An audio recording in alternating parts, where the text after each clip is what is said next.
terjadi pertarungan antara dirimu dan keinginanmu untuk instan. Oke, baik. Bismillah. Assalamualaikum warahmatullahi wabarakatuh. Pertarungan antara prefrontal cortex melawan amigdala. Jadi itu ada gambarnya ya. Pura-pura paham saja.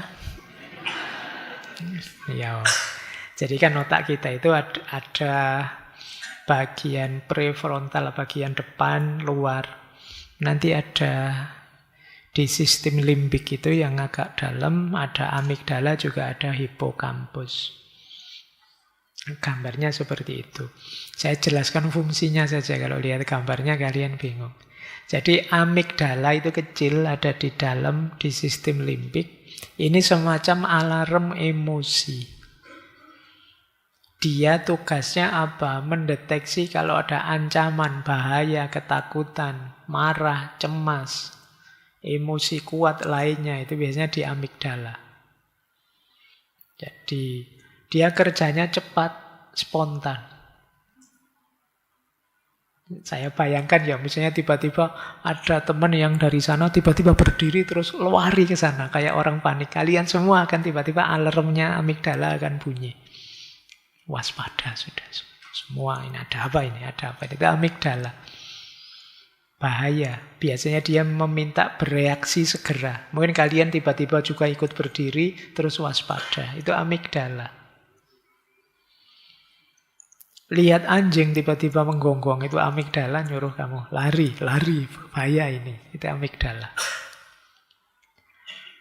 Nah, ada lagi hipokampus. Kalau hipokampus itu isinya arsip memori konteks. Jadi dia bisa menampilkan pengalaman masa lalu terus menghubungkan dengan situasi sekarang untuk bantu otak. Tadi tiba-tiba ada teman berdiri terus lari ke sana. Tapi karena kamu sudah pengalaman, hipokampus bilang, ndak usah kaget, itu kemarin cuma prank. Kamu santai sudah. Dari mana? Hipokampus yang ngasih informasi. Nah, kalau prefrontal cortex itu biasanya dia ini bagiannya para filosof. Dia mikir, mengendalikan, mengarahkan, berpikir rasional, akibatnya apa, yang ngerem, kayak tadi di ego tadi. Jadi, bahaya nih, ayo kita lari cepat, amigdala. Hipokampus bilang, alah nggak usah kaget, itu kayak dulu.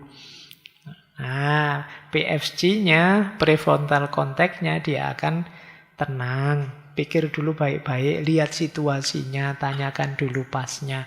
Itu prefrontal cortex. Lu dalam diri kita, ini pertarungan di otak kita. Nanti ada istilah amigdala hijack. Ini yang punya istilah Daniel Goleman yang dulu membahas emosional intelijen. Apa yang dimaksud amigdala hijack? Itu ketika emosi mengambil alih pikiran. Jadi pikiran belum sempat mikir, emosinya sudah menguasai. Jadi belum jelas duduk persoalannya sudah marah, sudah takut, sudah panik, sudah defense, sudah nyerang. Itu namanya amigdala hijack.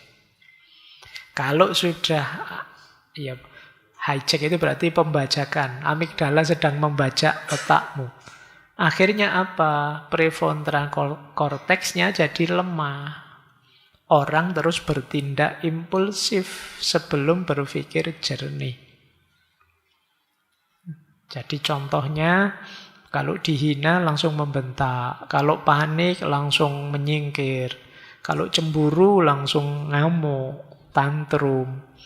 Kalau tersinggung kemudian ngomong tidak jelas terus menyesal sendiri. Ini amigdala hijack. Maafkan aku ya, tadi aku marah, ngomongnya ngelantur. Itu berarti kamu, otakmu dibajak oleh amigdala. Jadi alarm emosi membaca ruang kendali akalmu, membaca prefrontal cortex. Nah, maka itu pertarungan. Semoga PVC-mu bisa menang, PFC-mu bisa menang. Ya kalau yang tidak sehat di situ saya gambarkan ya, rute tidak sehat dengan rute yang sehat. Kalau rute tidak sehat itu ada pemicu, terus amigdalamu aktif sehingga emosimu meledak. PFC-nya tidak dapat ruang untuk berpikir. Akhirnya muncul tindakan impulsif. Ngamuk-ngamuk, tantrum, jungkir balik, dan lain sebagainya. Kalau ingin sehat, ada pemicu, mundur dulu sebentar, ambil jeda. Kenapa mundur sebentar? Memberi waktu PFC agar bekerja. Iya sih memang ada marahnya, ada tersinggungnya, ada curiganya, tidak apa-apa, tapi mundur dulu. Jangan biarkan amigdala membajakmu. Nah, PFC-nya sekarang kerja, membaca dengan jernih, emosinya diolah, pada akhirnya merespon. Responnya sudah terukur. Jadi ini pertempuran dalam diri kita.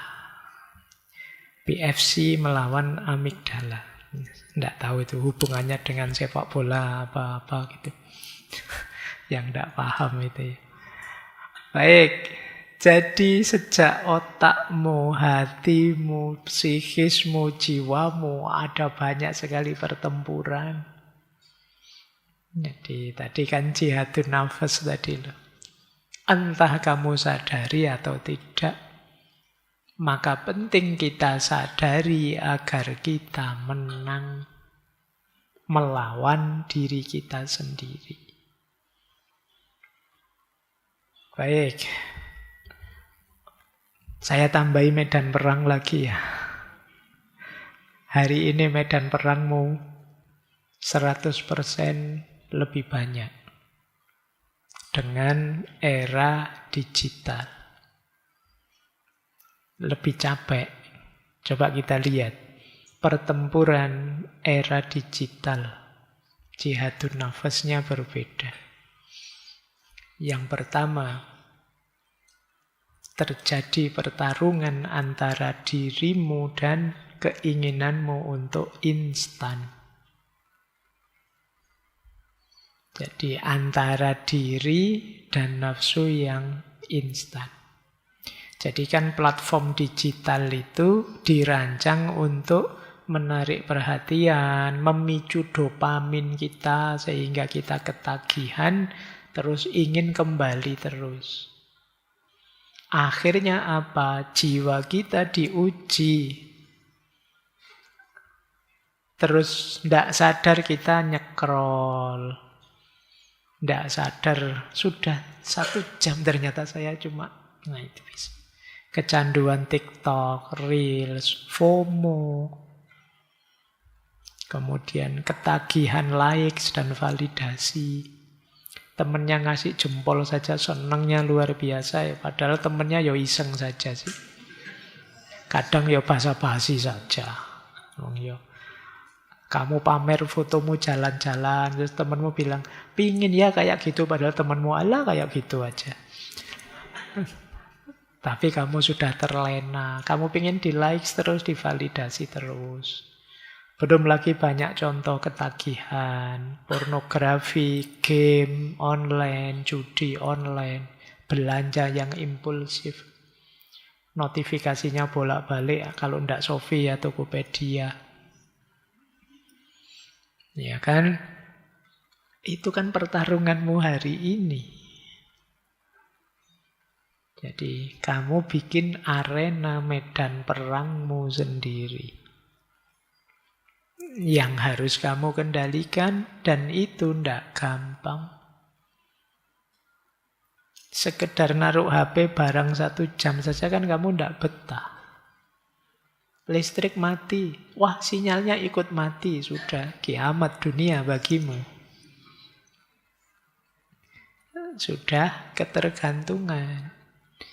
Maka penting jihadun nafas, berperang melawan dirimu, kendalikan dirimu.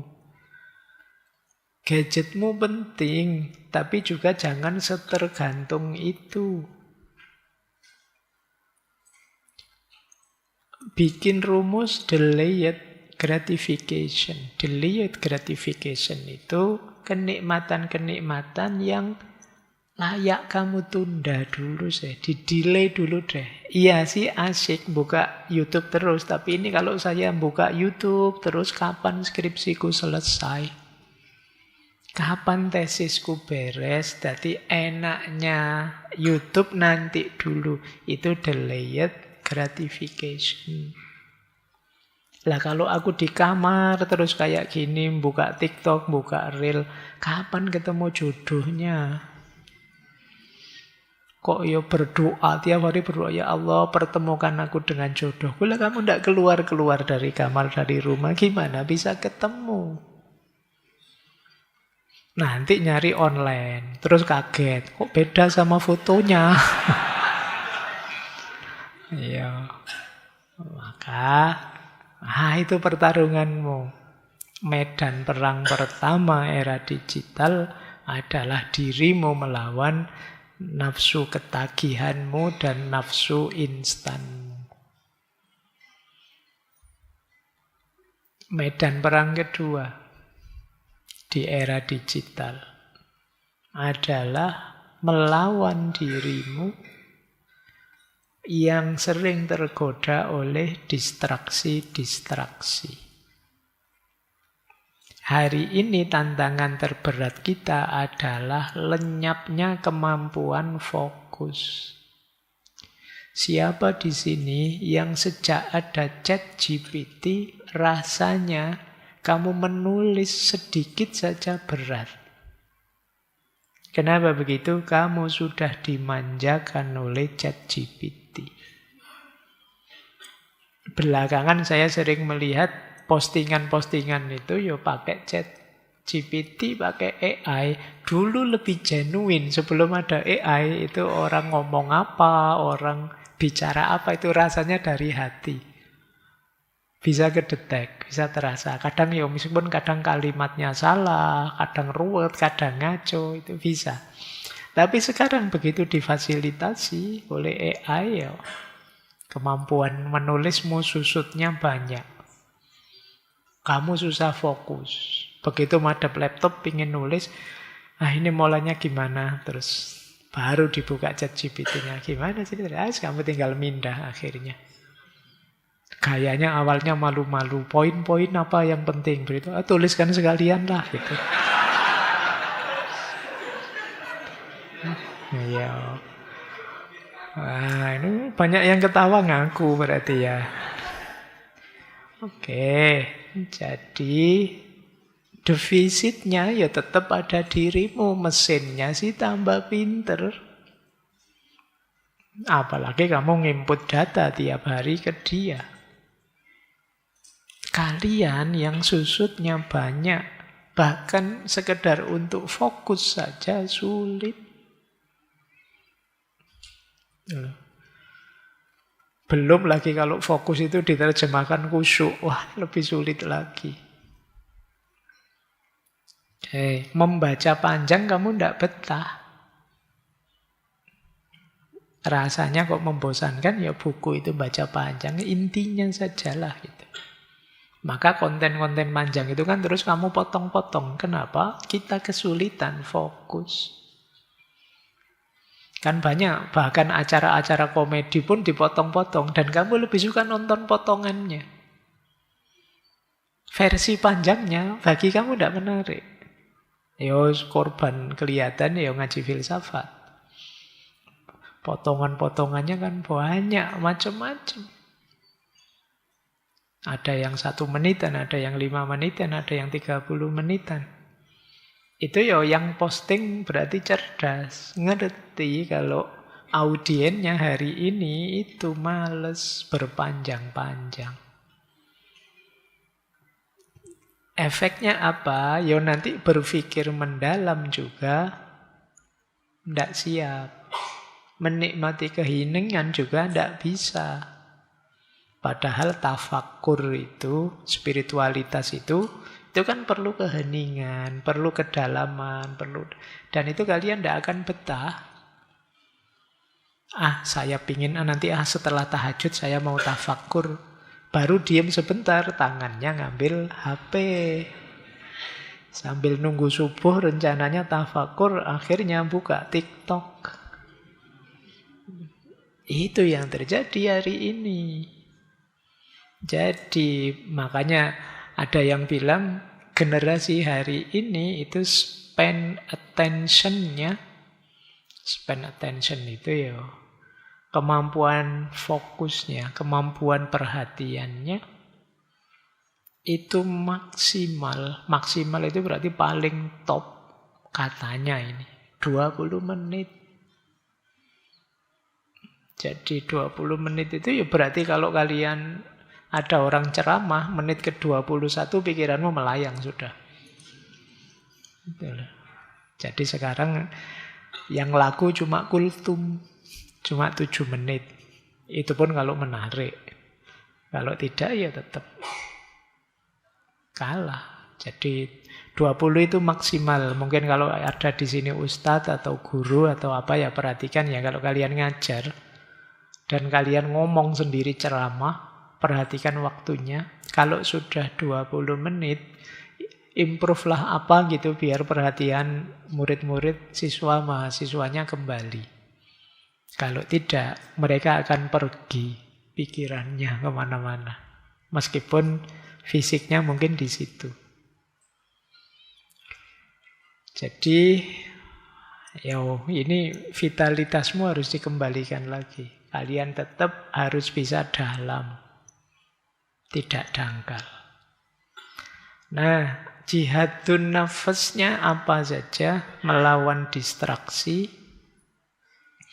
Kalau saya coba deh kalian bikin aturan sendiri untuk dirimu. Bikinlah sendiri, patuhi sendiri. Misalnya screen time. Kalau saya, screen time saya jam sekian sampai sekian. Di luar itu saya tidak akan buka HP kecuali cuma ngecek WA atau kalau ada telepon. Kalau buka Instagram, nyekrol TikToknya nanti saja. Kasih saja notifikasi untuk yang kamu membolehkan dirimu buka anytime seperti untuk komunikasi atau untuk apa silahkan. Tapi di luar itu kamu bikin screen time sendiri. 1 jam sebelum tidur Pak saya, misalnya. Kemudian kurangi nyekrol dengan nawa itu iseng. Ya, jadi kadang itu mungkin akan lebih enak kalau ketika kamu ingin buka medsosmu, pastikan kamu ingin cari apa, ingin tentang apa, ingin apa. Jadi termasuk yang marketplace belanja-belanja ya. Karena biasanya iseng nyekrol itu bisa menipiskan dompetmu. Meskipun kadang-kadang kamu kan padahal bolak-balik ketipu kan. Gambarnya kayak gimana, yang datang kayak gimana. Itu sering begitu. Tapi kamu atur. Bila perlu apa, matikan notifikasi. Saya ngalami sendiri, jadi di HP saya itu bukan yang WA ya, notifikasi untuk pesan, perpesanan kan ada itu. Itu saya matikan sejak lama. Jadi ada banyak sekali pesan, tahunan itu numpuk di situ. Mungkin informasi pulsa lah apalah, itu tidak pernah saya baca. Jadi kemarin hampir setahun baru saya cek, ternyata tidak ada yang penting satupun. Yang perpesanan ya, bukan yang WA. Jadi kadang-kadang kita itu begitu. Seolah-olah kita itu orang penting, isinya pesan itu luar biasa, padahal enggak. Boleh kok dimatikan notifikasinya. Jadi notifikasi-notifikasi apapun matikan saja. Kalau memang perlu, buka aplikasinya langsung. Kemudian coba deh untuk hal-hal penting kuatkan fokusmu meskipun berat. Membaca, kalian harus latihan bisa membaca panjang. Ibadah, latihan bisa ibadah khusyuk. Karena ini eksistensial, penting untuk membangun diri dan jati dirimu. Kemudian tentu saja penting juga kalian sediakan waktu tanpa gadget. Ini kebalikannya ya. Jadi yang terakhir ini kebalikannya yang pertama. Kalau yang pertama kan membatasi screen time. Ini bagi orang-orang yang hidupnya tidak bisa lepas dari HP, batasi. Nah kalau yang terakhir justru cari waktu yang khusus yang kamu tidak pegang gadget. Dengan keasikan apapun yang kamu bisa. Mungkin memelihara apa, mungkin menanam apa, mungkin memasak, mungkin silakan saja. Tambah skill sebanyak-banyaknya, tidak hanya skill nyekrol.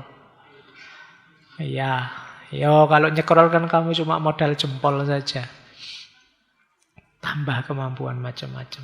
Biar apa? Kamu merasa semakin bangga dengan dirimu. Pride-mu muncul karena kamu bisa ini, bisa itu nambah. Itu medan perang. Diri melawan distraksi.